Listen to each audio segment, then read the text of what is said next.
News outlets love to give you updates about the stock market.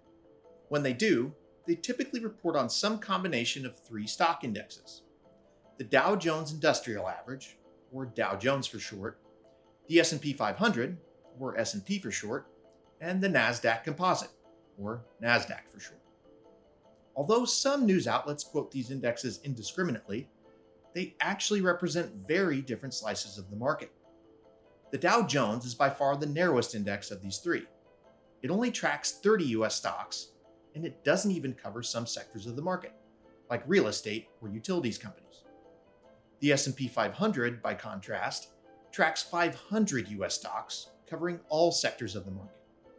And even though the total US stock market has thousands of stocks, the 500 in the S&P are quite representative of the whole.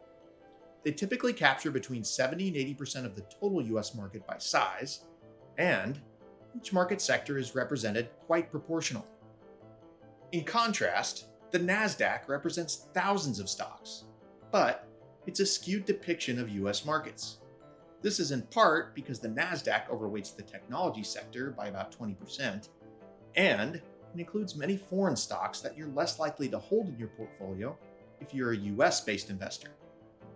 Stepping back, although each of these stock indexes has their uses in our capital markets, I'll be honest, I don't think it's necessary for you to track all three of them on an hour-by-hour basis like the news often does.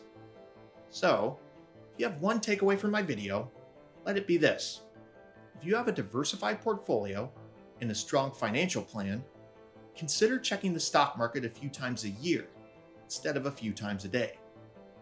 But regardless, whenever you stumble across a stock market update while watching TV, listening to radio, or scrolling through your phone, I hope this video helps shed some light on what you come across out there.